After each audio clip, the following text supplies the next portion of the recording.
Big Boss season 7 episode 70 review ആണ്. ഷാനവാസ് എന്ന ഗെയിമറോട് കാണിച്ചത് അൺഫെയർ ആയിപ്പോയി. അക്ബർ എന്ന ഗെയിമറെ, ആര്യൻ എന്ന ഗെയിമറെ ഉയർത്താൻ വേണ്ടി, അവർക്ക് കപ്പ് കൊടുക്കുവാൻ വേണ്ടി ബിഗ് ബോസ് വെറുതെ ഷാനവാസിനെ ശകാരിച്ചു. ഷാനവാസിനെ നെഗറ്റീവ് ആക്കാൻ വേണ്ടി ലാലേട്ടൻ കാര്യമായിട്ട് തന്നെ ഇന്നലെ പണിയെടുത്തു എന്നൊക്കെയുള്ള കമൻറ്റുകൾ പലയിടത്തായിട്ട് കാണാൻ സാധിച്ചു. ഈ പറയുന്ന ആളുകൾക്ക് ചെറിയൊരു രീതിയിൽ കോമൺ സെൻസ് ഉപയോഗിച്ച് കഴിഞ്ഞാൽ മനസ്സിലാക്കാൻ പറ്റുന്ന ഒരു കാര്യമുണ്ട്. കാരണം ആ ഒരു ആക്ട് ഒരു മെയിൽ ഷോവനിസ്റ്റ് വയലന്റ് ആക്ട് ആണ്. കാരണം അതൊരു ഓട്ടോമാറ്റിക് അടിയാണ്. പുള്ളിയുടെ ബ്രെയിനിൽ ഫീഡ് ചെയ്ത് വെച്ചിരിക്കുന്ന ഒരു കമാൻഡിന്റെ അടിസ്ഥാനത്തിൽ മുന്നിൽ നിൽക്കുന്ന തന്നെക്കാൾ താഴെയുള്ള ഒരു പെങ്ങളോ അല്ലെങ്കിൽ ഏതെങ്കിലും പെൺകുട്ടിയോ അല്ലെങ്കിൽ തൻ്റെ സംരക്ഷണയിൽ നിലവിൽ നിൽക്കുന്ന ഒരാളോ തെറ്റ് ചെയ്ത് കഴിഞ്ഞാൽ ഓട്ടോമാറ്റിക്കായിട്ട് അങ്ങ് അടിക്കണം, അല്ലെങ്കിൽ അടി അങ്ങ് കൊടുത്തോണം എന്ന് ഫീഡ് ചെയ്ത് വെച്ചിരിക്കുന്ന ഒരു സംഗതിയുടെ പ്രതിഫലനാണ് നമ്മളവിടെ കണ്ടത്. അവിടെ നിൽക്കുന്നത് അക്ബറോ വേറെ എന്തെങ്കിലും ഗെയിമേഴ്സോ അല്ലെങ്കിൽ ഷാനവാസിനേക്കാളിലും തടിമിടുക്കുള്ള ബുദ്ധിക്ഷമതയുള്ള ഒരാണോ ആയിരുന്നെന്നുണ്ടെങ്കിൽ ഷാനവാസിന്റെ കൈ പൊങ്ങുമായിരുന്നോ? ഇല്ല. അതൊരു സ്ത്രീ ആയതുകൊണ്ടും അവിടെ ബുദ്ധിക്ഷമതയൊന്നും അളക്കുന്നൊന്നുമില്ല. സ്ത്രീ ആയതുകൊണ്ടും ആ ഒരു സ്ത്രീ പ്രതികരിക്കോ ഇല്ലയോ എന്നുള്ളതിനെ കുറിച്ചിട്ടൊന്നും ചിന്തിക്കാത്തത് കൊണ്ടും അറിയാതെ അങ്ങോട്ട് കൈ പൊങ്ങുകയാണ്. അതൊരു മോശം ആക്ട് തന്നെയാണ്. ആ ഒരു കാര്യമൊക്കെ ചിന്തിച്ചതിന് ശേഷം ഷാനവാസ് ഇക്കാനെ അൺഫെയർ ആയിട്ട് ട്രീറ്റ് ചെയ്തു എന്നൊക്കെയുള്ള കമന്റുകളൊക്കെ പറയുന്നതായിരിക്കും നല്ലത്. ഇന്നലത്തെ എപ്പിസോഡിൽ പ്രധാനപ്പെട്ടതായി ഉണ്ടായിരുന്ന എന്താണ്? ഷാനുക്ക റോസ്റ്റിംഗ് ഉണ്ടായിരുന്നു. ഷാനുക്ക റോസ്റ്റിങ്ങിന്റെ മെയിനായിട്ടുള്ള പങ്ക് വഹിച്ചത് ഷാനുക്ക തന്നെയാണ്. കാരണം എന്തെങ്കിലും ഒരു കാര്യം കേട്ട് കഴിഞ്ഞാൽ പുള്ളിക്ക് അത് പക്വതയോടെ അങ്ങോട്ട് റിസീവ് ചെയ്യാനായിട്ട് പറ്റത്തില്ല. വിമർശനങ്ങൾ തീരെ അങ്ങോട്ട് പറ്റണില്ല. പുള്ളിക്ക് ഇരിപ്പുറയ്ക്കുന്നില്ല. അതിപ്പോൾ ലാലേട്ടനാണോ, അനീഷാണോ, അല്ലെങ്കിൽ വേറെ ആരെങ്കിലും ആണോ എന്നുള്ളതൊന്നും പുള്ളി നോക്കത്തില്ല. പുള്ളിയാണ് അവിടുത്തെ മെയിനായിട്ടുള്ള ഒരാൾ. അതുകൊണ്ട് തന്നെ അങ്ങോട്ട് കലിപ്പായിട്ട് നിൽക്കുകയാണ്. മറ്റേ സിനിമയുണ്ടല്ലോ, ബേസിലും ദർശനയുടെ ഉള്ള ജയ ജയ ജയ ജയ ഹേ, ആ ഒരു സിനിമയിലെ രാജേഷിനെ പോലെയാണ് ഷാനവാസ്. ഷാനവാസിന് അങ്ങോട്ട് പറ്റണില്ല. മുന്നിൽ നിൽക്കുന്നത് ആരാണെന്നൊന്നും ഷാനവാസിന് നോക്കാൻ പറ്റണില്ല. വിമർശനങ്ങൾ അങ്ങോട്ട് അംഗീകരിക്കാൻ പറ്റണില്ല. അതുകൊണ്ട് ലാലേട്ടനോട് തന്നെ എത്ര മോശമായിട്ട് ഷാനവാസ്, ആ ഒരു വേദിയോട് തന്നെ എത്ര മോശമായിട്ട് ഷാനവാസ് പെരുമാറി. പിന്നീട് എപ്പിസോഡിൽ പ്രധാനപ്പെട്ടതായി ഉണ്ടായിരുന്നത് നമ്മുടെ നോണയൻ അനീഷിൻ്റെ ചില കള്ളത്തരങ്ങൾ പൊളിക്കുന്ന പരിപാടി. ഈ അനീഷൊക്കെ എന്ത് സ്ട്രാറ്റജിയാണ് ഇവിടെ പ്ലേ ചെയ്യുന്നത്? സുപ്രഭാതം എന്ന് പറഞ്ഞ് കോപ്പി അടിച്ചുകൊണ്ട് ഒരു സാധനമായിട്ട് വരുന്നു. അതിനുശേഷം ഈ പറഞ്ഞ സാധനം റിപ്പീറ്റ് ചെയ്ത് പറഞ്ഞ് കുറേ മലയാളം വാക്കുകൾ ഇങ്ങനെ തലങ്ങും വിലങ്ങും അങ്ങോട്ട് എടുത്ത് അലക്കി ഒരു സാധനം അങ്ങോട്ട് അടിക്കുന്നു. എന്നിട്ട് വെറുതെ പ്രേക്ഷകരെ മണ്ടന്മാരാക്കുന്ന ഒരു കളി കളിക്കുന്നു. അതിൻ്റെ ഏറ്റവും പ്രകടമായിട്ടുള്ള ഒരു എക്സാമ്പിളാണ് അനീഷ് സാധാരണക്കാരനായതുകൊണ്ട് PR എന്താണെന്ന് അറിയില്ല. PR ഇംഗ്ലീഷ് അക്ഷരമാലയിലെ 2 അക്ഷരങ്ങൾ, അത് ചേർത്ത് വെച്ച് കഴിഞ്ഞാൽ എന്ത് സംഭവിക്കും എന്നുള്ളതൊന്നും അനീഷിന് അറിയാത്തതുപോലെ അയ്യോ എനിക്കറിയില്ലേ എന്നൊക്കെ പറഞ്ഞ് ഇങ്ങനെ നടക്കുകയാണ്. അത് പൊളിച്ചടിക്ക് കൈ കൊടുത്തു. 2 നുണയന്മാരുടെയും 2 കപടന്മാരുടെയും മുഖംമൂടി ഇന്നലെ വലിച്ചു കീറിയതായിട്ടൊക്കെ നമ്മൾ കണ്ടു. ശരിക്കും അത് ആവശ്യമായിരുന്നു. ബിഗ് ബോസ് ഒരു ഗെയിം കളിച്ചതാണ്. അവർക്ക് ആ ഒരു ഗെയിം കളിക്കേണ്ടി വരും. ഇവരുടെ ഈ പറയുന്ന കപട സ്ട്രാറ്റജി മുന്നോട്ടേക്ക് പോയി കഴിഞ്ഞാൽ ആളുകൾക്ക് ബോറടിക്കും. കഴിഞ്ഞ ആഴ്ച നിങ്ങൾ എത്രത്തോളം ബോറടിച്ചു പല എപ്പിസോഡുകളും. ആ ഒരു ബോറടി ബിഗ് ബോസിൽ തുടർന്നുണ്ട് എന്നുണ്ടെങ്കിൽ ഇനിയുള്ള ദിവസങ്ങളിൽ പ്രേക്ഷകരുടെ വലിയൊരു കൊഴിഞ്ഞുപോക്കുണ്ടാവും. ഇവരുടെ ഈ ഉടായ്പ പരിപാടി പൊളിച്ചടിക്ക് കൊടുക്കുക എന്നുള്ളതായിരുന്നു ഇന്നലത്തെ എപ്പിസോഡിന്റെ പ്രധാനപ്പെട്ട ഉദ്ദേശം. അതിനകത്ത് നമ്മൾ വേറെ ചിന്തയിൽ പോകേണ്ട ആവശ്യമൊന്നുമില്ല. ആദില, നൂറ അവർ വൈകിട്ട് പ്ലാൻ ചെയ്തു, എപ്പിസോഡിന് ശേഷം പ്ലാൻ ചെയ്തു ഇങ്ങനെ പോയാൽ കാര്യമില്ല. ഈ ഷാനവാസിൻ്റെ അടുത്തേക്ക് ഇമോഷണലി അറ്റാച്ച്ഡ് ആവുന്ന സമയത്ത് ചില കാര്യങ്ങളിൽ നിന്ന് പിന്നോട്ട് വലിയേണ്ടി വരുന്നുണ്ട്. ആ ഒരു പരിപാടി വേണ്ട എന്ന് അവർ തീരുമാനിച്ചിട്ടുണ്ട് എന്നുണ്ടെങ്കിൽ ഗെയിം മാറും. ഇപ്പോൾ അനിമോള്, ആദില, നൂറ എന്നിവരുടെ ആ ഒരു ഗ്രൂപ്പ് ഉണ്ടല്ലോ, ആ ഒരു ഗ്രൂപ്പാണ് സത്യം പറഞ്ഞാൽ ഏറ്റവും ബോറിംഗ് ആയിട്ടുള്ളൊരു ഗ്രൂപ്പ്.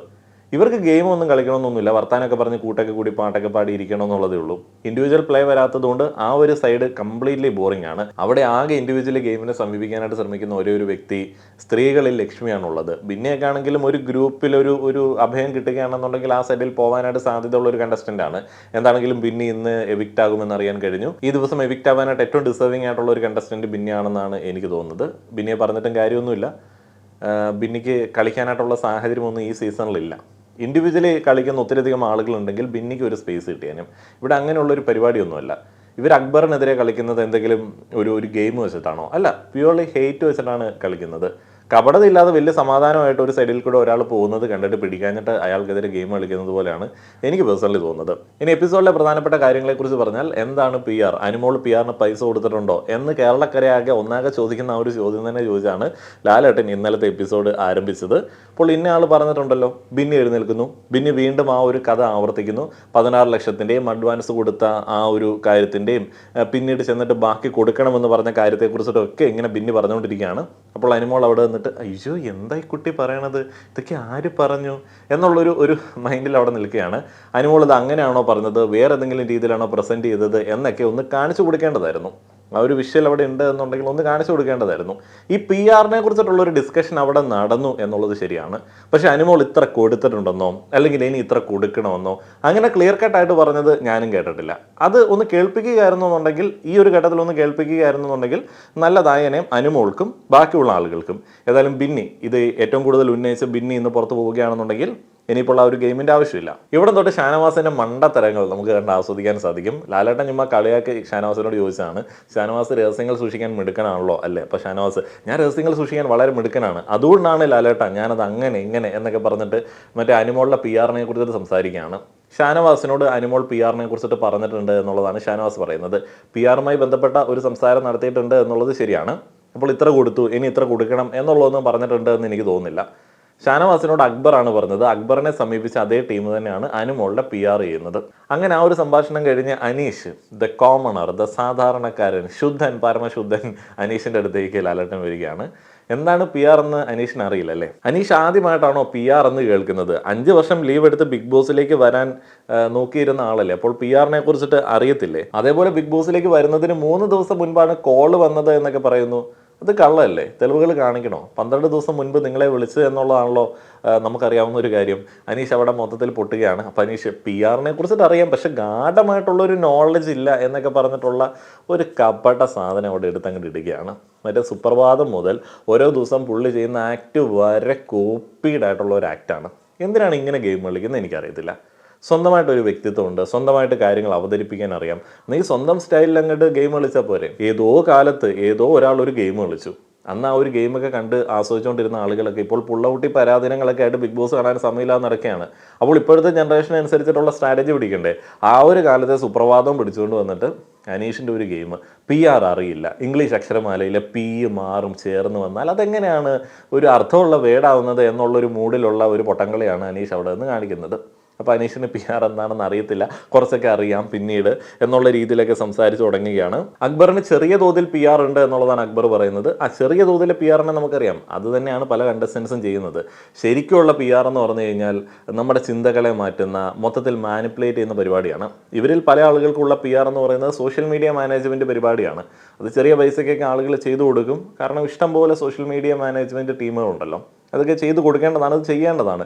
കാരണം നമ്മളൊരു ഗെയിമിൽ പോകുമ്പോഴത്തേക്ക് നമ്മളുടെ നല്ല നല്ല മുഹൂർത്തങ്ങൾ ഷെയർ ചെയ്യേണ്ടതും അത്യാവശ്യമാണ്. കാരണം ആളുകളുടെ വോട്ടിങ്ങിൽ പോകുന്ന ഒരു പരിപാടിയാണല്ലോ. പണ്ട് ഐഡിയ സ്റ്റാർ സിംഗറൊക്കെ നടക്കുന്ന സമയത്ത് വോട്ട് ചെയ്യണം എന്നൊക്കെ പറഞ്ഞ് വഴിയിൽ നമ്മുടെ നാട്ടുകാരായിട്ടുള്ള ആളുകളുടെയൊക്കെ ഫ്ലെക്സ് നമ്മൾ വലിച്ചു കിട്ടില്ലേ, അതേപോലത്തെ ഒരു പരിപാടിയാണ് ഇന്നത്തെ കാലത്തെ സോഷ്യൽ മീഡിയ മാനേജ്മെന്റ് എന്ന് പറയുന്നത്. PR എന്ന് പറയുന്നത് വേറെ സംഗതി. PR ഒക്കെ സത്യം പറഞ്ഞാൽ കഴിഞ്ഞ സീസണിലൊക്കെ നമുക്ക് കൃത്യമായിട്ട് മനസ്സിലാവുമായിരുന്നു.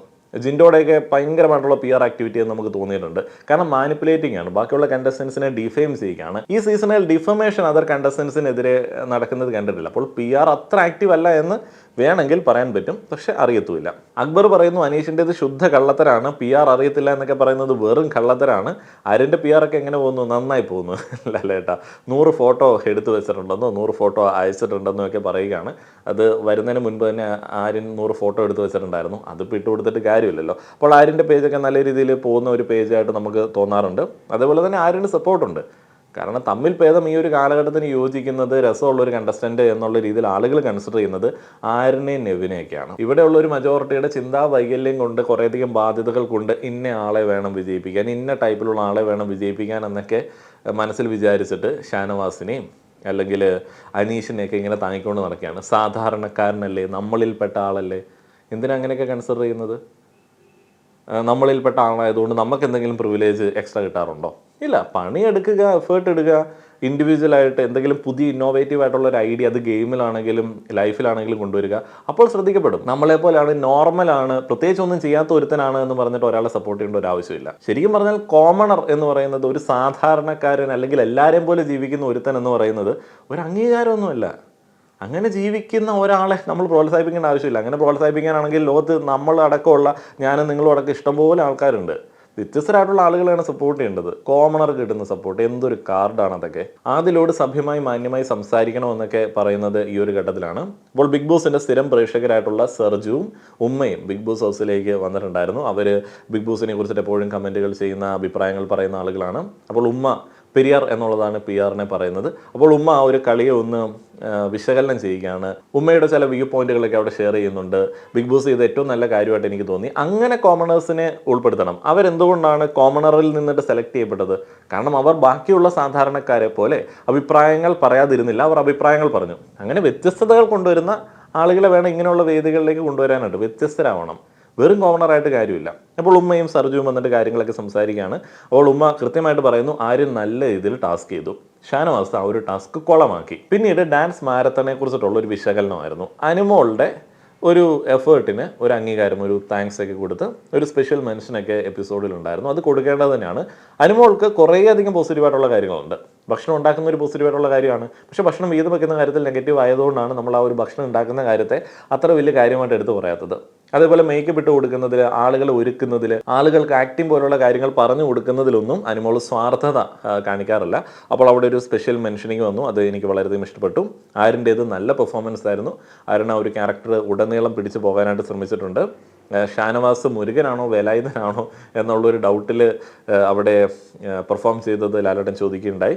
സാബുമോൻ്റെ നല്ലൊരു ഭൂതമായിരുന്നു, അവിടെ ലക്ഷ്മി കാര്യമായിട്ട് ഹെൽപ്പ് ചെയ്തിട്ടുണ്ട് എന്ന് സാബുമോൻ പറയുന്നു. അനീഷിൻ്റെ ജോക്കർ ആക്ടിങ്, മുഖത്തെ ആ ഒരു സംഭവം ഉണ്ടല്ലോ, മൂക്കിൽ അവിടെ ഒരു ബോൾ ഉണ്ടല്ലോ, അത് ആളുകൾ തട്ടിയിടുന്നതിനെ കുറിച്ചിട്ടായി പിന്നീട് ചർച്ച. ഇനി അടുത്ത പ്രധാനപ്പെട്ട ഭാഗത്തിലേക്ക് വന്നു കഴിഞ്ഞാൽ, നിങ്ങൾ ആർക്കാണ് സ്ക്രീൻ സ്പേസ് കൊടുക്കാതിരിക്കാൻ വേണ്ടി പ്ലാൻ ചെയ്തത്? ഈ അനീഷിൻ്റെ മൂക്കിലെ ആ ഒരു ബോൾ തട്ടിയിട്ടതും ഈ സ്ക്രീൻ സ്പേസ് ഒരാൾക്ക് കൊടുക്കേണ്ട എന്ന് പ്ലാൻ ചെയ്തതും ഒരേ ആളുകളാണ്, ഷാനവാസ്, ആദില, നൂറ. അപ്പോൾ അവരോട് ചോദിക്കുകയാണ്. അപ്പോൾ അവർ അക്ബറിനോടുള്ളൊരു ഹെയ്റ്റ് അവിടെ പുറത്ത് പറയുകയാണ്. പ്രത്യേകിച്ച് കാരണമൊന്നുമില്ല. ഷാനവാസ് എന്തിന് അക്ബറിന് സ്പേസ് കൊടുക്കുന്നില്ല എന്ന് പറഞ്ഞപ്പോൾ തന്നെ ഷാനവാസ് അവിടെ എക്സ്പോസ്ഡ് ആയി. ഓൾറെഡി എക്സ്പോസ്ഡ് ആണ്, എന്നാലും ആളുകൾ താങ്ങിക്കൊണ്ട് നടക്കുകയാണ്. അപ്പോൾ അങ്ങനെ താങ്ങുന്ന ആളുകൾക്ക് മുള്ളിൽ ഒരു ചോദ്യം വരും, അയ്യോ എന്താണ് ഷാനവാസ് ഈ പറയുന്നത്, എന്ത് ക്രൂപ്ഡാണ്, എന്ത് വെറുപ്പുമായിട്ടാണ് നടക്കുന്നത് എന്ന് നമുക്ക് തോന്നിപ്പോകും. അപ്പോൾ ഷാനവാസ് പറയുകയാണ്, അക്ബർ ഇങ്ങനെ ഗ്രൂപ്പ് ആക്കുന്നു, ആ ഗ്രൂപ്പിലുള്ള ഓരോ ആളുകൾ ഇങ്ങനെ പുറത്തേക്ക് പോകുന്നു, അതുകൊണ്ട് ഞങ്ങൾ അക്ബറുമായിട്ട് അങ്ങോട്ട് അടുക്കണില്ല. ശരിക്കും പറഞ്ഞാൽ റിയലായിട്ട് അവിടെ ഒറ്റപ്പെടൽ, ഒറ്റയാനെന്നൊക്കെ ഉള്ള ഒരു ഫീലിലേക്ക് അക്ബർ പതുക്കെ വരുന്നുണ്ട്. അപ്പോൾ അതിലേക്ക് എന്ത് ഹെയ്റ്റോടെയാണ് പെരുമാറുന്നത്? അതിൽ പറഞ്ഞ എന്താണ്, അത് പിന്നീടാണ്, ഇപ്പോഴാണോ പറഞ്ഞത്? അതിൽ പറഞ്ഞത് അക്ബർ ഇങ്ങനെ കൊള്ളിച്ച് പറയും, ഉപദ്രവിക്കാൻ വേണ്ടി എന്നുള്ള രീതിയിൽ കൊള്ളിച്ച് പറയും. അക്ബർ അറിയാതെ ആദിലയുടെ വീട്ടിലുള്ള ആ ഒരു കാര്യത്തെക്കുറിച്ചിട്ട് പറഞ്ഞു. അപ്പോൾ തന്നെ സോറി പറഞ്ഞു. അത് രേണുസുധിയുടെ അടുത്തും അക്ബർ പറഞ്ഞിട്ടുണ്ട്. അക്ബറിൻ്റെ വായിൽ നിന്ന് അറിയാതെ വരുന്നതാണ്, പ്ലാൻഡ് ആയിട്ടുള്ളൊരു കുത്തലൊന്നുമല്ല. അക്ബർ ശരിക്കും പറഞ്ഞു കഴിഞ്ഞാൽ ഗെയിമിൽ ഭയങ്കര ഡീസൻ്റ് ഫെയർ ആയിട്ടാണ് ഇപ്പോൾ കളിച്ചുകൊണ്ടിരിക്കുന്നത്. തുടക്കത്തിലൊക്കെ അക്ബർ അനാവശ്യമായിട്ട് അലമുണ്ടാക്കാൻ വേണ്ടി ശ്രമിച്ചിരുന്നു. ഇപ്പോൾ വെറുതെ ഫെയർ ആയിട്ട് ഒരു സൈഡിൽ കൂടെ പോവുകയാണ്. അപ്പോൾ അക്ബറിനെതിരെ ഭയങ്കരമായിട്ട് കൂട്ടം ചേർന്നിട്ടുള്ള ഒരു അറ്റാക്കിങ്ങും പരിപാടിയൊക്കെ. ഇതിനുശേഷം മിന്നൽ മുരളി, കാർത്തുമ്പി, സിക്കന്ദർ എന്നിവരെയൊക്കെ അവതരിപ്പിച്ചിട്ടുള്ള ബിന്നിയെയും ലക്ഷ്മിയെയും അക്ബറിനെയൊക്കെ മെൻഷൻ ചെയ്തു. മിന്നൽ മുരളി ഒന്നും അത്ര നൈസായിട്ട് വന്നില്ല, കാർത്തുമ്പി കുറച്ച് നൈസായിട്ട് വന്നിട്ടുണ്ടായിരുന്നു. സിക്കന്ദർ കുഴപ്പമുണ്ടായിരുന്നില്ല. ആ ഒരു ചെറിയ ശരീരത്തിൽ ആ ഒരു വലിയ മനുഷ്യൻ്റെ ക്യാരക്ടർ ഇട്ട് കൊടുത്തു കഴിഞ്ഞാൽ എന്തൊക്കെ സംഭവിക്കാമോ അതൊക്കെ ബിന്നി അവിടെ കാഴ്ചവെച്ചത് നമ്മൾ കണ്ടു. അതിനുശേഷം ഷാനവാസ് ആ ഒരു സീക്രട്ട് ടാസ്ക് കൊളമാക്കിയതിനെ കുറിച്ചിട്ടാണ്. ഷാനവാസ് പറയുകയാണ്, എനിക്ക് സീക്രട്ട് ടാസ്ക് അറിയില്ല, ഞാൻ ബിഗ് ബോസ് കണ്ടിട്ടില്ല, ഞാനൊരു എപ്പിസോഡ് പോലും കണ്ടിട്ടില്ല. അതൊക്കെ എന്തിനാണ് ഇവിടെ വലിയ അഭിമാനത്തോടെ പറയുന്നത്? നിങ്ങളെ ഒരു ഷോയിലേക്ക് സെലക്ട് ചെയ്തു, നിങ്ങൾക്കൊരു 12 ദിവസം മുൻപ് ആ ഒരു ഷോയിലേക്ക് വരാൻ വേണ്ടിയുള്ള ഒരു ഇൻവിറ്റേഷൻ അല്ലെങ്കിൽ ഒരു ഫൈനൽ കോള് വന്നു. അപ്പം നിങ്ങളുടെ ഒരു ഉത്തരവാദിത്തമാണ് ആ ഒരു ഷോയെ കുറിച്ചിട്ട് മനസ്സിലാക്കുക. നിങ്ങളൊരു വേദിയിലേക്ക് വിളിക്കുകയല്ലേ, നിങ്ങൾക്ക് ആ ഒരു ഷോയെ കുറിച്ചിട്ട് ബേസിക്കായിട്ട് അറിയാമെങ്കിൽ മാത്രമേ റിയലായിട്ട് നിൽക്കാൻ വേണ്ടി കുറേ എപ്പിസോഡുകൾ അവോയ്ഡ് ചെയ്യാനായിട്ടെങ്കിലും പറ്റത്തുള്ളൂ. അല്ലെങ്കിൽ സ്ട്രാറ്റജി ഒന്നും എനിക്ക് വേണ്ട, ഞാൻ ആ ഗെയിമിനെ കുറിച്ചിട്ട് ബേസിക്കായിട്ട് മനസ്സിലാക്കുന്നു എന്ന് വിചാരിച്ചിട്ട് റിയലായിട്ട് വരാം. ഒന്നുമില്ലാതെ, ഒരു ഐഡിയ ഇല്ലാതെ ഇങ്ങോട്ടേക്ക് വന്നിട്ട് അത് വലിയ കാര്യമായിട്ട് പറയേണ്ട ആവശ്യമുണ്ടോ? 12 ദിവസമില്ലേ, കുറച്ച് എപ്പിസോഡുകളൊക്കെ കണ്ടിട്ട് എന്താണ് ഇതിൻ്റെ ഫോർമാറ്റ് എന്നുള്ളത് മനസ്സിലാക്കണ്ടേ? ഒരു സീസൺ, ഈവൻ ലാസ്റ്റ് സീസൺ കണ്ടെങ്കിൽ പോലും എന്തൊക്കെ പരിപാടികൾ ബിഗ് ബോസിൽ ആവിഷ്കരിക്കാം എന്നുള്ളത് കൃത്യമായിട്ട് മനസ്സിലാവും. കാരണം ലാസ്റ്റ് 2 സീസൺസൊക്കെ എല്ലാം എടുത്തിട്ടിട്ട്, ബിഗ് ബോസിലെ എല്ലാ പരിപാടികളും എടുത്തിട്ടിട്ട് നടത്തിയ സീസൺസാണ്. കാരണം എന്നാലേ കണ്ടന്റ് ഉണ്ടാക്കാനായിട്ട് പറ്റുന്നുണ്ടായിരുന്നുള്ളൂ. ലാലേട്ടൻ പറഞ്ഞു, അറിയില്ലെങ്കിൽ, സീക്രട്ട് ടാസ്ക് അറിയില്ലെങ്കിൽ അത് പങ്കെടുത്താലേ പഠിക്കാൻ പറ്റത്തുള്ളൂ, ആ ഒരു ടാസ്ക് നശിപ്പിക്കാമോ? അപ്പോൾ ആ ഒരു വീഡിയോ കാണിക്കുകയാണ് ഷാനവാസ് എങ്ങനെയാണ് ടാസ്ക് നശിപ്പിച്ചത് എന്ന്. ഷാനവാസ് ഇങ്ങനെ എല്ലാ ആൾക്കാരോടും പോയി പറയുന്നു, സീക്രട്ട് ടാസ്ക് നടക്കുന്നുണ്ട്, സീക്രട്ട് ടാസ്ക് എന്താണെന്ന് അറിയത്തില്ലാത്ത, അതാണെന്ന് മനസ്സിലാവാത്ത ഷാനവാസ് എങ്ങനെയാണ് എല്ലാ ആൾക്കാരോടും പോയിട്ട് സീക്രട്ട് ടാസ്ക് നടക്കുന്നുണ്ടെന്ന് പറയുന്നത്? അതൊരു ടാസ്ക് ആണെന്ന് മനസ്സിലായിട്ടുണ്ടെങ്കിൽ ആ ഒരു ടാസ്കിന്റെ ഭാഗമാവേണ്ടതുണ്ടായിരുന്നു. അവിടെ ഒന്നും ഷാനവാസിന് ഒരു ന്യായവും ഇല്ല. ഇതിനുശേഷം ഈ ഒരു സീക്രട്ട് ടാസ്ക് നല്ല ഭംഗിയായിട്ട് ചെയ്ത ആളുകളോട് എന്തുകൊണ്ട് ഇന്ന ആളുകളെ വിളിച്ചില്ല എന്നൊക്കെ ചോദിക്കുകയാണ്. അനീഷിനെ എന്തുകൊണ്ട് വിളിച്ചില്ല, അതേപോലെ തന്നെ നമ്മുടെ നെവിനെ എന്തുകൊണ്ട് വിളിച്ചില്ല? അപ്പോൾ അതിന് കൃത്യമായിട്ട് അക്ബർ ഉത്തരം പറയുന്നുണ്ട്. എന്തുകൊണ്ടാണ് അനീഷിനെ വിളിക്കാത്തത്? അനീഷിനെ മുന്നേ അങ്ങനെ ഒന്ന് വിളിച്ച് തനിക്കൊരു ബാഡ് എക്സ്പീരിയൻസ് ഉണ്ടായിട്ടുണ്ട്, അനീഷ് താൻ ഒറ്റയ്ക്ക് കളിച്ചോളാം അല്ലെങ്കിൽ എന്നോടൊന്നും പറയണ്ട എന്നുള്ളൊരു മൂഡിൽ പ്രതികരിക്കും. ആര്യൻ പറഞ്ഞത് നെവിൻ അത്രയ്ക്ക് അങ്ങ് ഇഷ്ടപ്പെട്ടില്ല. ഫുഡ് കാണുമ്പോൾ നെവിൻ ഇങ്ങനെ അയ്യോ എന്നൊക്കെ പറഞ്ഞ് വെക്കും, വലിയ ആർത്തി കാണിക്കും. അതുകൊണ്ടാണ് നെവിനെ വിളിക്കാത്തത്. ശരിക്കും പറഞ്ഞാൽ നെവിൻ അങ്ങനെയൊന്നും വെക്കത്തുണ്ടായിരുന്നില്ല. ആര്യൻ വെറുതെ ആണെങ്കിലും അങ്ങനെ നെവിനെ പറയേണ്ട ആവശ്യം ഉണ്ടായിരുന്നു എന്ന് എനിക്ക് തോന്നുന്നില്ല. വീണ്ടും ഷാനവാസ് ന്യായീകരിക്കുകയാണ്. ഷാനവാസിന് വിശ്വാസം വന്നില്ല, തനിക്കെതിരുള്ളൊരു ഗെയിമാണെന്ന് വിചാരിച്ചു. അക്ബർ പണ്ട് മുതലേ തന്നോട് അങ്ങനെയാണെന്നൊക്കെ ഇങ്ങനെ ഷാനവാസ് പറയുകയാണ്. അക്ബർ പണ്ട് താൻ മെഡിസിൻ കഴിച്ച് ആ ഒരു മയക്കത്തിൽ കിടക്കുന്ന സമയത്ത് പുകഞ്ഞ പുള്ളി പുറത്ത് എന്ന ടാസ്കിൽ തന്നെ പിടിച്ചിട്ടു. എത്രയോ പണ്ടുള്ള കാര്യമാണ്. ഈ വയ്യായ്മ കാർഡ് എപ്പോഴും എടുത്തിട്ടിട്ട് വല്ല കാര്യം ഉണ്ടായില്ല. ഇപ്പോൾ ആരും മൈൻഡ് ചെയ്യുന്നില്ല. ലാലേട്ടൻ മൈൻഡ് ചെയ്യുന്നില്ല, കണ്ടസ്റ്റൻസ് മൈൻഡ് ചെയ്യുന്നില്ല. ഒരു ഗെയിമർ ഈ ഒരു കാര്യങ്ങൾ അവതരിപ്പിക്കുന്ന സമയത്ത് മനസ്സിലാക്കേണ്ട ഒരു സംഗതിയില്ലേ, നമുക്കൊരു വയ്യാഴിക ഉണ്ട് എന്നുണ്ടെങ്കിൽ ബാക്കിയുള്ള ആളുകളുടെ ഒപ്പം ഗെയിം കളിക്കാനായിട്ട് കോൺഫിഡൻസ് ഇല്ല എന്നുണ്ടെങ്കിൽ ആ ഒരു ഗെയിമിൽ പാർട്ടിസിപ്പേറ്റ് ചെയ്യാതിരിക്കാം. ബാക്കിയുള്ള ആളുകളുടെ അടുത്ത് കാണിക്കുന്ന ഒരു അൺഫെയർ പരിപാടിയല്ലേ അത്. അപ്പോൾ അതുകൊണ്ട് അവർ മനുഷ്യത്വം കാണിക്കണം, അവർ ഗെയിമിൽ നിന്ന് വിട്ടു നിൽക്കണം, തന്നോട് കളിക്കരുതെന്നൊക്കെ പറയുന്നത് എന്തൊരു മോശം പരിപാടിയാണ്.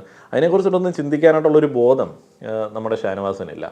ഷാനവാസിൻ്റെ ആ ഒരു മെഡിസിൻ കാർഡും വയ്യാഴിക കാർഡും ഒക്കെ മറ്റൊരു കാർഡായിട്ട് അനീഷ് എടുത്ത് യൂസ് ചെയ്യുന്നുണ്ട്. അനീഷ് എന്തോ വലിയ കാര്യം ചെയ്യുന്നത് പോലെ ഷാനവാസിനോട് ഒരു മനുഷ്യത്വം കാണിക്കാൻ വേണ്ടി, ഷാനവാസിന് ഹെൽത്തൊക്കെ പ്രശ്നമുണ്ടല്ലോ അതുകൊണ്ടാണ് കേട്ടോ ഞാൻ അങ്ങനെയൊക്കെ. എന്തൊരു ബോറൻ പരിപാടിയാണ്. രണ്ടെണ്ണം കൊള്ളാം. അക്ബർ ആ ഒരു പുകഞ്ഞ ഉള്ളി പുറത്ത് എന്ന ടാസ്ക് ഒന്ന് ക്ലാരിഫൈ ചെയ്യുകയാണ്. ഷാനവാസിനെ അങ്ങനെ ടാർഗറ്റ് ചെയ്യാൻ ഒരു പ്ലാൻ ഉണ്ടായിരുന്നില്ല. ഷാനവാസിൻ്റെ ഉറക്കം കണ്ടപ്പോൾ ഞങ്ങൾ വേണ്ടാന്ന് വെച്ചിട്ട് പിന്തിരിഞ്ഞിട്ട് പോലും ഉണ്ട് എന്ന് പറയുന്നു. അക്ബറിന് വിഷമമൊന്നുമില്ല, ഷാനവാസിനെ എല്ലാവരും മനസ്സിലാക്കിയല്ലോ. അതേപോലെ തന്നെ നമ്മൾ പണ്ട് പറയുന്ന ഒരു പഴഞ്ചൊല്ലുണ്ടല്ലോ, എല്ലൊന്ന് പോയാൽ തന്നെ പട്ടിയുടെ സ്വഭാവം മനസ്സിലായെന്ന് പറയുന്നത് പോലെയാണ്. ശരിക്കും അക്ബർ ഷാനവാസിനോട് വലിയ മനുഷ്യത്വം കാണിച്ചുകൊണ്ടാണ് കഴിഞ്ഞ കുറേ നാളുകളായിട്ട് ഗെയിം കളിക്കുന്നത്. അക്ബറിന് മാത്രമേ ഷാനവാസിന് വിശ്വാസം ഉണ്ടായിരുന്നുള്ളൂ. അങ്ങനെ വെറുതെ ഷാനവാസിനെ ഈ ഒരു സീക്രട്ട് ടാസ്കിലേക്ക് അക്ബറിൻ്റെ നിർബന്ധത്തിൽ കൊണ്ടുവന്നിട്ട് അക്ബർ ഏറ്റവും കൂടുതൽ പഴി കേട്ടോണ്ടിരിക്കുകയാണ്. നെവിന് നല്ല വിഷമമുണ്ട്, മനസ്സിലേറ്റ മുറിവ് മാറത്തില്ല എന്ന് ആര്യനോട് പറയുന്നു. എന്നെ ആരും വിശ്വസിക്കരുതെന്ന് നെവിൻ പറഞ്ഞിട്ടുണ്ട്, അതുകൊണ്ടാണ് ആര്യൻ നെവിനെ ടാസ്കിൽ ഉൾപ്പെടുത്താത്തതെന്നൊക്കെ ആര്യൻ വീണ്ടും അവിടെ ഓരോ നമ്പർ അടിക്കുകയാണ്. ഇതൊക്കെ ഗെയിമിൽ രസമുള്ള പരിപാടിയാണ് കേട്ടോ. കാരണം അങ്ങനെ ആർക്കും ഉപദ്രവമില്ലാത്ത അവർ പറഞ്ഞ കാര്യങ്ങളൊക്കെ എടുത്തിട്ട് കളിക്കുന്നത് നൈസായിട്ടുള്ളൊരു പരിപാടിയാണ്. അപ്പോഴത്തേക്ക് ലക്ഷ്മി അവിടെ അക്ബർ ഷാനവാസിനെ എക്സ്പോസ് ചെയ്യാൻ വേണ്ടി അങ്ങനെ ഷാനവാസിനെ ടാസ്കിലേക്ക് കൊണ്ടുവന്നതാണ്, ഷാനവാസ് ഒരു മണ്ടനാണെന്ന് എക്സ്പോസ് ചെയ്യാൻ വേണ്ടി ടാസ്കിലേക്ക് കൊണ്ടുവന്നതാണെന്ന് പറഞ്ഞ് ലക്ഷ്മി അവിടെ എഴുന്നേറ്റ് എന്ന് പറയുകയാണ്. ഭയങ്കര ജഡ്ജ്മെൻ്റലാണ് ലക്ഷ്മി. ലക്ഷ്മിക്ക് തോന്നിക്കഴിഞ്ഞാൽ ലക്ഷ്മി അത് അങ്ങനെയാണ് എന്ന് പറഞ്ഞ് വാദിച്ച് എഴുന്നേറ്റ് എന്നിട്ട് അങ്ങ് പറയും അത് അങ്ങനെയാണ്. പിന്നീട് അതുകൊണ്ടാണ് ഈ മാപ്പ് പറയേണ്ടി വരുന്നത്. ഏതായാലും ഈ ഒരു സിറ്റുവേഷനിൽ അക്ബർ വീണ്ടും ക്ലാരിഫൈ ചെയ്യുന്നു, അങ്ങനെയൊന്നും വിചാരിച്ചിട്ടല്ല ചെയ്തത്. അപ്പോൾ ഷാനവാസ് അവിടെ പോയി ലക്ഷ്മിയെ കൈയൊക്കെ കൊടുത്തിട്ട് നീ പറഞ്ഞത് വളരെ കറക്റ്റാണ്, എന്ത് ഷാനവാസ് മണ്ടനാണെന്നോ, അല്ലെങ്കിൽ ഷാനവാസിനെ എക്സ്പോസ് ചെയ്യാൻ വേണ്ടി അക്ബർ കളിച്ചാണ്, ഷാനവാസ് എക്സ്പോസ്ഡ് ആയെന്നോ, എന്തിനാണ് പോയി കൈ കൊടുക്കുന്നത്? ഒരുമാതിരി പട്ടിഷോ. ഇവിടെയൊക്കെ അക്ബറിനോട് ആളുകൾക്ക് ഒരു ചെറിയ ഒരു സോഫ്റ്റ് കോർണർ തോന്നും. കാരണം അയാൾ ഒറ്റപ്പെടുന്നു, അയാളെ കൂട്ടം ചേർന്ന് ആക്രമിക്കുന്നു. കാരണം ആദില ഷാനവാസൊക്കെ പറയുന്നത് ഭയങ്കര മോശമായിട്ടാണ് അക്ബറിനെ കുറിച്ചിട്ട്. അവിടെ ഷാനവാസ് വീണ്ടും ചില ഷോയും സംസാരമൊക്കെ ആവുന്നു, അങ്ങോട്ടും ഇങ്ങോട്ടും ഒക്കെ എന്തൊക്കെയോ പറയുന്നു. അപ്പോൾ മര്യാദയ്ക്ക് ഇരുന്ന് എന്നോട് സംസാരിക്കാൻ പറ്റത്തില്ലെങ്കിൽ ഞാനിത് നിർത്തി പോവുകയാണെന്ന് പറഞ്ഞ് ലാലേട്ടൻ പോവുകയാണ്. ലാലേട്ടൻ ഒരു ബ്രേക്ക് എടുക്കുകയാണ്. വീണ്ടും തിരിച്ചു വരുന്നു. ലാലേട്ടൻ ചോദിക്കുന്നു, ഷാനവാസ് ഗെയിം കുളമാക്കി കൊടുത്തിട്ട് മിടുക്കനാണെന്നുള്ള ഭാവത്തിലാണോ ഇരിക്കുന്നത്? അങ്ങനെ തോന്നുന്നുണ്ടോ? മിടുക്കനാണെന്ന് തോന്നുന്നുണ്ടോ? അല്ല, ബാക്കിയുള്ള ആളുകൾ പറയുന്നതാണേ ആര്യന് ബെനിഫിറ്റ് കിട്ടുമെന്ന് വിചാരിച്ചിട്ടാണോ ഗെയിം കുളമാക്കിയത്? അപ്പോൾ ഷാനവാസ് പറഞ്ഞു, അല്ല, കോയിൻ കൊടുത്ത് അക്ബറും നെവിനും കൂടെ ഒരു ഗെയിം പ്ലാൻ ഉണ്ടാക്കി ആര്യനെ അങ്ങനെ കൊണ്ടുവന്നു, അങ്ങനെയൊക്കെയാണ് വിചാരിച്ചത്. ശരിയാണ്, അങ്ങനെ ഒരു ഗെയിം അവിടെ നടന്നു. അങ്ങനെ ഗെയിം കളിക്കുന്നതല്ലേ ഇതിൻ്റെ പരിപാടി. ഷാനവാസിന് അതുകൊണ്ട് പേടിയാണ്. ഒരു ന്യായമില്ല. ഗെയിമാണെന്ന് മനസ്സിലായിട്ടില്ല എന്നുണ്ടെങ്കിൽ പിന്നെ എന്തുകൊണ്ടാണ് ടാസ്ക് നടക്കുന്നുണ്ട് എന്ന് അവിടെ എവിടെയൊക്കെ പോയി പറഞ്ഞതെന്നുള്ളത് അറിയില്ല. കഴിഞ്ഞ ദിവസം എപ്പിസോഡ് കണ്ട സീക്രട്ട് ടാസ്കിൻ്റെ എപ്പിസോഡ് കണ്ട ആളുകൾക്ക് അറിയാവുന്ന ഒരു കാര്യമാണ്, ആ ഒരു ടാസ്ക് കൊളമാക്കി എന്നുള്ള ആരോപണം നേരിട്ട സമയത്ത് ഷാനവാസ് ആ ഒരു ഇളിഭ്യത മറയ്ക്കാൻ വേണ്ടി ആര്യൻ അമ്മയ്ക്ക് വിളിച്ചു എന്ന് പറഞ്ഞിട്ട് വൻ സീൻ ഉണ്ടാക്കി. സ്ഥിരം സീനാണ്. ആ ഒരു സീനിനെ കുറിച്ചിട്ട് ഇവിടെ ചോദിക്കുന്നുണ്ട്. ശരിക്കും പറഞ്ഞു കഴിഞ്ഞാൽ വീണ്ടും ഷാനവാസ് അവിടെ പൊട്ടി തകർന്നു പോയി. ഷാനവാസ് ആ ഒരു കാര്യം കേട്ടിട്ടില്ല. ഷാനവാസിൻ്റെ മോശം സംസാരത്തെക്കുറിച്ചിട്ട് വീണ്ടും സംസാരിക്കാനായിട്ട് ലാലേട്ടൻ ഒരു ചെറിയ സ്ലോട്ട് അവിടെ ഇട്ട് കൊടുത്തു എന്നുള്ളതാണ് അവിടെ നിന്ന് മനസ്സിലാക്കാൻ പറ്റിയത്. ആര്യനെ കയ്യേറ്റം ചെയ്യാൻ പോയ കാര്യത്തെക്കുറിച്ചിട്ട് ലാലേട്ടൻ ചോദിക്കുന്നുണ്ട്. അപ്പോഴും ഷാനവാസ് ഇങ്ങനെ കൈ പൊക്കി ഇങ്ങനെ കാണിക്കുകയാണ്. അപ്പം ലാലേട്ടന് കലിപ്പായി. അന്നെങ്കിൽ താമ്പറ എന്നൊക്കെ പറഞ്ഞ് കുറേ ശകാരത്തിന് ശേഷം നമ്മുടെ ഷാനവാസിന് ചാൻസ് കൊടുക്കാൻ ശ്രമിക്കുന്നു. എല്ലാ ആൾക്കാരെയും എടി പൊടി എന്നൊക്കെ വിളിക്കുന്നതിനെ കുറിച്ച് ചോദിക്കുന്നുണ്ട്. അപ്പോൾ ആദില, നൂറ, അനു, ബിന്നി എന്നിവരൊക്കെ എടാ എന്നൊക്കെ എന്നെ വിളിക്കാറുണ്ടെന്ന് ഷാനവാസ് പറയുന്നു. അപ്പോൾ ലാലേട്ടൻ ചോദിക്കുന്നത് എന്ത് പറ്റി ഷാനവാസിന്? ആദിലെ ഷാനവാസ് അടിച്ച് ആ ഒരു രംഗം കാണിക്കുകയാണ്. ഷാനവാസ് ആയോണ്ടാണ് തിരിച്ച് പ്രതികരിക്കാത്തത് ഒരു നോട്ടത്തിൽ ഒതുക്കിയെന്നൊക്കെ ആദില പറയുന്നുണ്ട്. ആദിലയും പെങ്ങളൂട്ടിയും ഇവിടെ നല്ല രീതിയിൽ എക്സ്പോസ്ഡ് ആവുന്നുണ്ട്. ആദില ബാക്കിയുള്ളവരോടാണെങ്കിൽ ഇങ്ങനെ ചെയ്യുമോ എന്നൊക്കെ ലാലേട്ടൻ ചോദിക്കുന്നുണ്ട്. ബ്രദർ സിസ്റ്ററും കളിക്കാനായിട്ടാണ് ഇങ്ങോട്ട് വന്നത് എന്നുള്ളൊരു ചോദ്യമൊക്കെ അവിടെ വരുന്നുണ്ട്. നല്ലൊരടിയാണ് ഷാനവാസ് കൊടുത്തത്. ഷാനവാസിന്റെ തനിക്കോണം അവിടെ പുറത്തു വന്നു എന്നുള്ളതാണ് മനസ്സിലാവുന്നത്. ഷാനവാസിന് ഒരു 7ന്റെ പണി കൊടുക്കാമെന്നൊക്കെ ലാലേട്ടൻ പറയുന്നുണ്ട്. പണി എന്താണ് കൊടുത്തതെന്നുള്ളത് എനിക്കറിയില്ല. ഇന്നത്തെ എപ്പിസോഡിൽ കൊടുക്കുമായിരിക്കും. ലാലേട്ടനോട് കലിപ്പുണ്ട് ഷാനവാസിന്, ബാക്കിയുള്ള എല്ലാ ആൾക്കാരോടും കലിപ്പുണ്ട് ഷാനവാസിന്. എടി പൊടി എന്നൊക്കെ വിളിച്ച ആ ഒരു കാര്യത്തെക്കുറിച്ചിട്ടൊക്കെ അവിടെ വീണ്ടും സംസാരിക്കുകയാണ്. ലക്ഷ്മി സംസാരിക്കുന്നുണ്ട്. ജിസേലിനോട് കയർത്ത് സംസാരിച്ചതിനെ കുറിച്ചിട്ട് പറയുന്നുണ്ട്.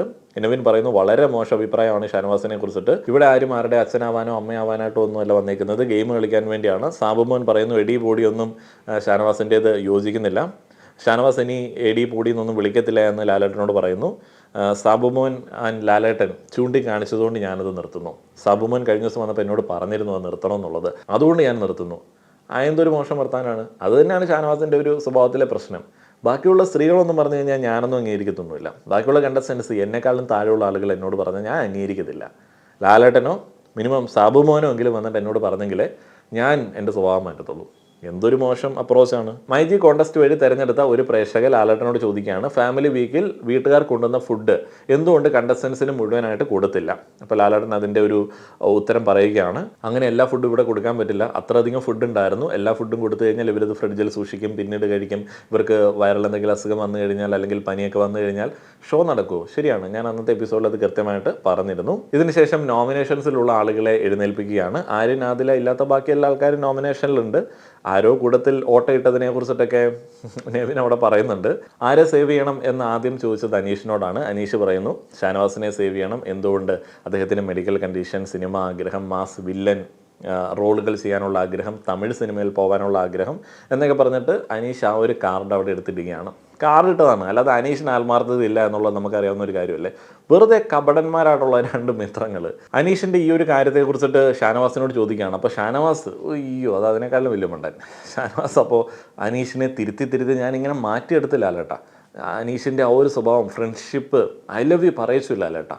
ആര് ഐ ലവ് യു പറയിപ്പിച്ചു? റിയാസിൻ്റെ ഒരു ടാസ്കിൻ്റെ ഭാഗമായിട്ട് അനീഷ് ഐ ലവ് യു പറഞ്ഞു. അപ്പോൾ അതൊരു ഗെയിമാണ്, പുറത്ത് ഭയങ്കര സപ്പോർട്ടാണെന്ന് വിചാരിച്ചിട്ട് അനീഷ് ആ ഒരു കളി കളിച്ചു. എന്നൊക്കെ കഥയാണ് പറയുന്നത്. ഷാനവാസ് എന്തൊരു മറ്റേ ആത്മരതിക്കാരനാണെന്ന് ഞാൻ ആലോചിക്കും. കാരണം സോയ ഇത്രമാത്രം വേറെ വലിയ ഉയരത്തിലാണ് പുള്ളിയെ പ്രതിഷ്ഠിച്ചിരിക്കുന്നത്. അനീഷ് നന്നായാൽ അത് പുള്ളിയുടെ മിടുക്ക്, ആദില നന്നായാൽ അത് പുള്ളിയുടെ മിടുക്ക്, നൂറ് നന്നായാൽ അത് പുള്ളിയുടെ മിടുക്ക്. ഇനിയിപ്പോൾ ആദില നൂറ് അവരുടെ ഏതെങ്കിലും ഫാമിലി മെമ്പേഴ്സ് വരികയായിരുന്നുണ്ടെങ്കിൽ ഷാനവാസ് നിലത്തൊന്നും ആയിരിക്കില്ല നിൽക്കുന്നത്. ഷാനവാസ് ആരെ സേവ് ചെയ്യും? ഷാനവാസ് ഇങ്ങനെ എല്ലാ ആൾക്കാരെയും നോക്കിയിട്ട് അനുമോളെ സേവ് ചെയ്യും. അതൊക്കെ എന്ത് ഗെയിമാണെന്നുള്ളത് അറിയത്തില്ല. അനീഷിനെ എന്തുകൊണ്ട് പറയുന്നില്ല എന്ന് ലാലേട്ടൻ ചോദിച്ചു. അല്ല, അനീഷിനെ എന്തുകൊണ്ടാണ് പറയാത്തതെന്നൊന്നും അറിയത്തില്ല എന്നൊക്കെ പറഞ്ഞിട്ട് അവിടെ കിടന്ന് മെഴുകി. അപ്പം പറയുന്നു അനുമോൾ അനീഷിനെ പറയും. അപ്പം അനുമോൾ അങ്ങനെ പറയുമോ? ലാലേട്ടൻ ചോദിച്ചു. ഇല്ല, ഞാനങ്ങനെ പറയില്ല. ഷാനവാസ് എന്തൊക്കെ കളി അവിടെ കളിക്കുന്നതെന്നുള്ള അറിയില്ല. വീണ്ടും അവിടെ കിടന്ന് മെഴുകുകയാണ്. അനീഷും ഷാനവാസ് സേവ്ഡായി എന്ന് ലാലേട്ടൻ പറഞ്ഞു. പിന്നീട് നമ്മൾ കാണുന്നത് ആദില, നൂറ് എന്നിവർ പ്ലാൻ ചെയ്യുകയാണ്. ഇക്കയിൽ നിന്നൊരു അകലം പാലിക്കണം, പലതിൽ നിന്നും പിന്മാറേണ്ടി വരുന്നു. നമ്മൾ ചില കാര്യങ്ങളൊക്കെ പറയാൻ വേണ്ടിയാണ് വന്നത്. ഇക്ക മേൽ ഷോവനിസ്റ്റാണെന്ന് നമുക്കറിയാം, എന്നാലും നമുക്കൊന്നും പ്രതികരിക്കാൻ പറ്റുന്നില്ല. അങ്ങനെയൊക്കെ വീട്ടുകളിക്ക് അങ്ങനെയൊക്കെയുള്ള കളികളല്ലേ ആളുകൾ കാണാൻ ആഗ്രഹിക്കുന്നത്. എല്ലാവരും സെപ്പറേറ്റ് കളിക്കുക. ഒരുമാതിരി കൂട്ടമായിട്ട് ഗെയിം കളിച്ച് ഒരു സൈഡിൽ കൂടെ വെറുതെ പോകുന്ന അക്ബറിന് സപ്പോർട്ട് വാങ്ങിച്ചു കൊടുത്ത്, സത്യം പറഞ്ഞാൽ ഇവരുടെ ഈ ഒരു എഗ്നസ്റ്റ് ഗെയിം ഇല്ലായിരുന്നുണ്ടെങ്കിൽ അക്ബറിനെ ഒന്നും ഞാൻ പോലും മൈൻഡ് ചെയ്യത്തില്ല. പക്ഷേ വെറുതെ അക്ബറിനെതിരെ ഗെയിം കളിക്കുന്നത് കാണുന്ന സമയത്താണ്, അക്ബർ ഫെയർ ആയിട്ട് അതിനെ അപ്രോച്ച് ചെയ്യുന്നത് കാണുന്ന സമയത്താണ് നമുക്കൊരു എന്താ പറയുന്നത്, അക്ബർ കുഴപ്പമില്ലല്ലോ എന്ന് തോന്നുന്നത്. അങ്ങനെയാണ് ആരിനൊക്കെ കയറി വരുന്നത്. അവർക്ക് ഗെയിം കളിക്കാനായിട്ടുള്ള സാധ്യത ഒരുക്കി കൊടുക്കുന്ന ഇവരാണ്. അല്ലെങ്കിൽ അവർ വെറുതെ സേഫ് ഗെയിമേഴ്സായിട്ട് വാഴകളായിട്ട് ഇരുന്ന് പോകേണ്ട ആളുകളാണ്. നിങ്ങളുടെ അഭിപ്രായങ്ങൾ പറയുക. നന്ദി.